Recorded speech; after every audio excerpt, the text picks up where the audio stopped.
So it's been a long while since we last spoke about Starfield, and boy, have things really changed. In the past year, Bethesda has been steadily ramping up marketing for their next major release, what they are calling the first true Bethesda RPG since Fallout 4. A phrasing that makes a whole lot of sense coming off the back of Fallout 76. While I have heard plenty of good things about how the game's been updated over the years, there's no question the disastrous state of its 2018 release tarnished the studio's reputation for many people. People who either haven't followed along with the game's progress and improvement, or people who just don't care, because the game did release in a poor state, Bethesda oversold, underdelivered, and heavily monetized. Post-launch updates be damned. And you know what? I totally get the sentiment. Although I didn't hate 76 personally, I actually quite liked a lot of the multiplayer elements and the shared world stuff that they were doing. There's still no denying it was a bit of a buggy, glitchy, unfinished mess, and in many ways didn't live up to what people expect from Bethesda. And so to that end, yes, Bethesda does have quite a bit of community goodwill rebuilding to do for a lot of people. And Starfield is their attempt at just that, a return to form as they are claiming. So in my last video, I spent time addressing some of the early concerns I had about Starfield. Primarily in September 2022, we were at the time supposedly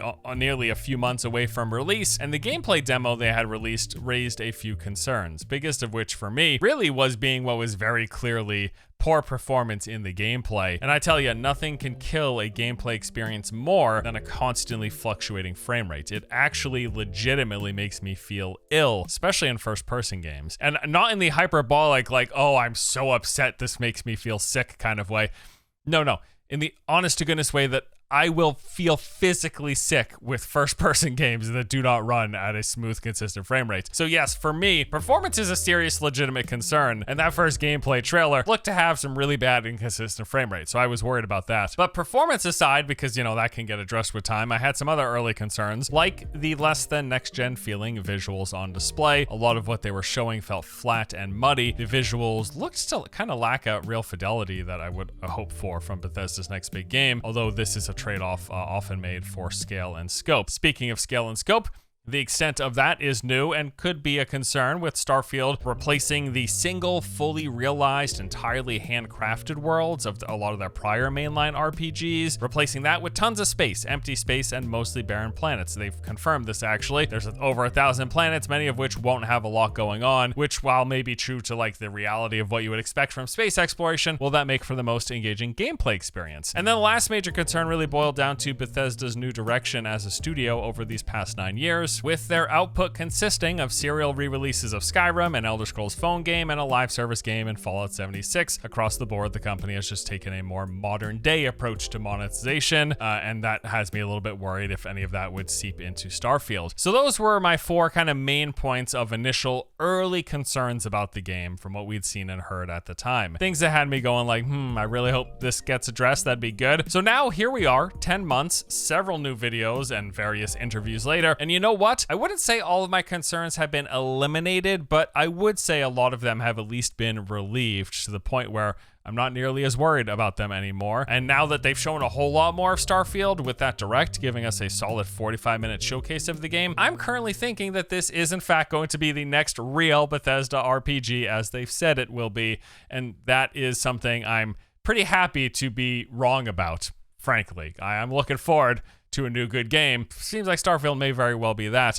I want to touch on all of that, but first a word from today's sponsor. The sponsor of today's video is Rise of Kingdoms. This is an epic cross-platform strategy game that takes players on an immersive journey through various historical eras. In Rise of Kingdoms, you can choose from 14 historical civilizations that actually existed, including the most recent addition, Greece. Famous generals and unique military units from different civilizations will obey your every command as you build your own legends on the battlefield. The Greece civilization features exclusive commanders and special units, adding new strategies to the game. And to celebrate Greece joining the battlefield, a civilization clash event will be held, allowing players to compete for their very own civilization. There's tons of other exciting features in Rise of Kingdoms, including seamless world maps, customizable architecture, and more. You can download Rise of Kingdoms by clicking the first link in the description and pinned comment, or by scanning the QR code on screen. To participate in the new event, click on the second link in the description with a chance for prizes, including including Apple Vision Pro, PS5, and a Switch OLED. Also, for new players, make sure to redeem the promo code GREASE4ROK for 20 silver keys. The code is only available within the first 3 days. Okay, so first let's address the size of Starfield. This is a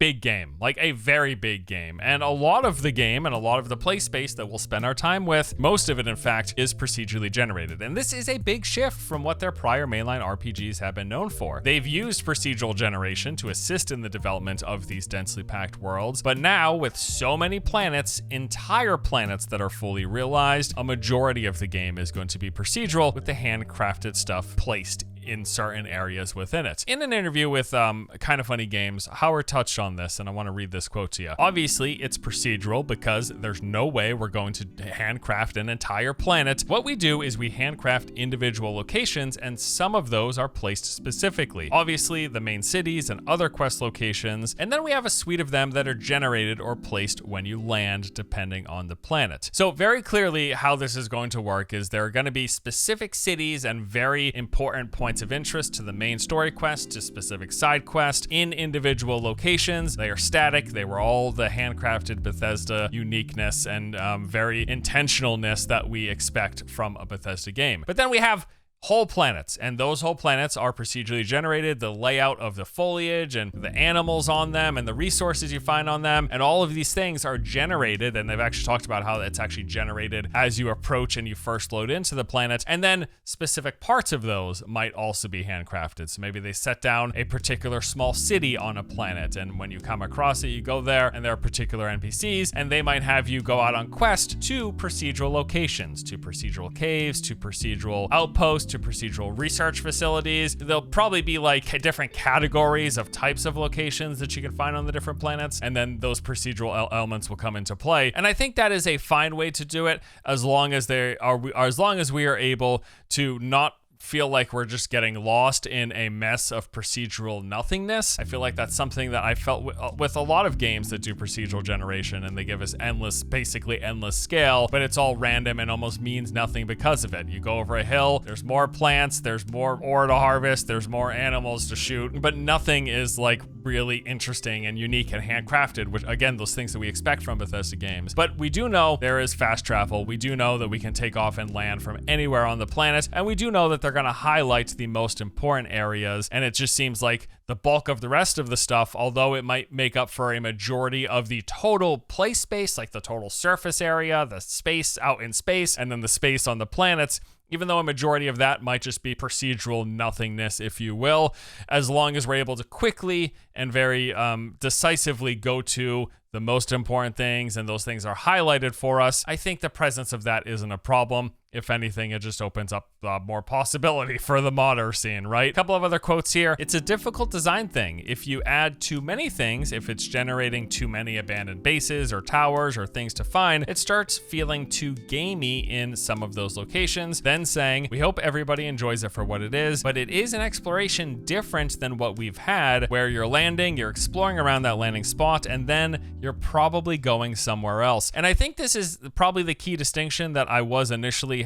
hung up on, this idea that in prior Bethesda games, I felt like no matter which direction I picked, I would go somewhere and I would find something very purposefully placed there. And that's just not going to be the reality in a game as big as Starfield with fully realized, fully crafted planets. If you land on a planet and you just head in a direction, you're going to come across a lot of nothing and some randomly placed locations, and that's not going to probably, at least for me, that's not going to be nearly as interesting. And I think that's just something we have to come to terms with because of the scale of what they've decided to build for the game here. But again, with fast travel, with being able to take off and land anywhere on any planet, and with those markers showing us those key locations, we'll just have to make the mental note to not get bogged down and wanting to explore every inch of every planet, because that ain't gonna happen probably in your lifetime. The good news, though, is that in terms of the handcrafted stuff, there's a lot of it. In fact, there seems to be more of it than there ever has been. As he said, as far as the handcrafted content, more than any game we've done. I've stopped giving out numbers, but just in the dialogue, it's more than our last. It is more than Skyrim and Fallout 4 combined. So as we get into locations and art and everything, we've done more of it than we've ever done. So yes, there will not be a lack of things to do and see. That is for sure. If anything, content bloat is a potential reality. Now let's talk about performance. Like I said, that initial trailer had me personally really concerned because game's performance, like I said, it's a major issue for me. It's a major worry for me, especially if it is a game that I plan and intend to play in first person. Obviously though, in that early gameplay trailer, that was, middle of last year, it's been a full year since, and that was also, even at the time, still many months away from release. It seems like performance is something they've seriously focused on. Even just in the gameplay that they've shown, there looked to be a marked improvement in the regular consistent performance from what we had seen, and they've talked about as much in various interviews. With the delay of Starfield, and when talking about what they had done in the time since then, Todd said that they've spent most of the year playing the game a ton over and over, making sure it is of course balanced, it's as fun as possible, honing the systems and the interfaces, and then he said obviously bug fixing and all of those things, performance, and really getting it to where we're really sure and solid on what we're putting out there for everybody. Performance is something they're focused on, even to the detriment of a high frame rate, because in another interview with IGN, Todd revealed that the game will in fact be locked at 30 frames per second on console, primarily because they want to ensure high fidelity, high resolution, and a consistent frame rate. So while the game can go above 30 FPS on consoles, they want to make sure that it just stays there and isn't dipping down, isn't fluctuating. So not like 50 a lot of the time, then dropping down to 40. Not personally my favorite. I am definitely in preference of giving people more options, giving the consumer more options for how they want to experience the game, although they do clearly have a set thing that they're going for. They want the game to look a certain way, they want the game to run in a certain resolution, so they have opted out of going for what is often offered on consoles as the performance mode. That's just not going to be there. I suppose, at least fortunately for those of us on PC, looks like we are going to have more options. We won't be capped at 30 frames per second. And again, for me, that makes me quite happy. Although honestly, I will take a capped frame rate, even if it is lower than I would prefer, than to have a constantly fluctuating frame rate. Performance, it's something they're thinking about. It's something that they have been working on with this delay, and it is something that they are definitely taking seriously. Does that mean that this game is going to launch without performance issues, without bugs and glitches?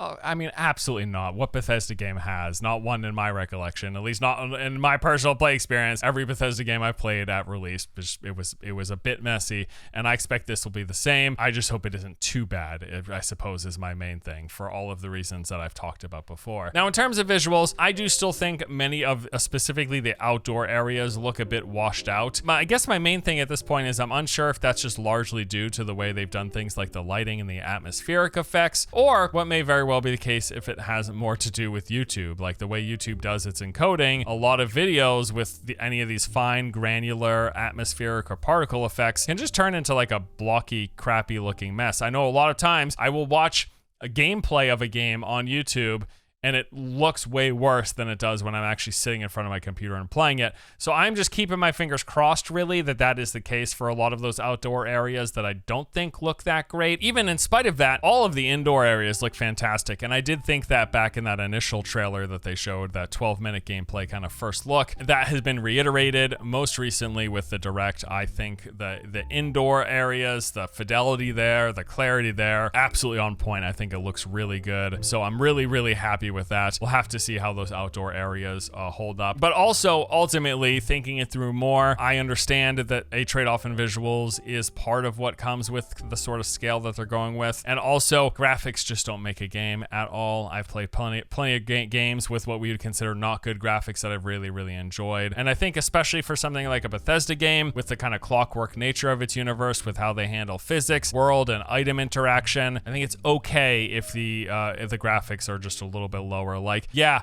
this doesn't look like a UE5 game, but because it's not. It's a creation engine game. They've modified their engine. They've updated their engine. It's clearly better than it was in Skyrim, better than it was in Fallout 4. No, Starfield does not have cutting edge visuals. I think it's looked better than I had initially thought, though, with the more that I've seen. I think the indoor areas look great. And yes, ultimately, it's not game breaking for me, because it isn't the most important thing. The gameplay, the experience, the world, that is. And then finally, let's talk about monetization. Like I said, Bethesda has about 10 years of just like re-releasing releasing Skyrim, putting out phone games, putting out the live service game Fallout 76, and pushing more in the direction of like that like modern day monetization, especially with their live service game. Well, as we get closer to release here for Starfield, we've got a clear picture of what their monetization plans will be like. The obvious is here, of course. There is a base box price. You can pay extra money to get extra stuff. So the standard edition is going to be available with just the game for $69.99. The pre-order one comes with some bonus stuff, and then there's a bunch of bonus stuff for the edition above that. The premium edition, they're selling those 5 days early access. I hate to see it. They're selling Shattered Space Story expansion that will be available upon release. They got a skin pack there as well as a digital art book and original soundtrack. And then they're going all the way up to $300, $299.99, get you all of that stuff before it, as well as this credit stick with a laser etched game code on it, just kind of something to sit on your shelf. And then the Starfield Chrono Watch, in case, I'll be honest with you, this is actually kind of cool. I'm not going to be dishing out $300 for it, but you know, the super fans, I understand it. You like your game related stuff. This is kind of cool game related stuff. At least it's actually something functional, right? Like if this is a watch, that's fine. It's not for me, but that's fine. I probably the biggest standout here is I don't love when they sell early access. I don't love pushing into the pressure of FOMO of, oh, you get to pay five days early if you spend the extra money. I don't love that.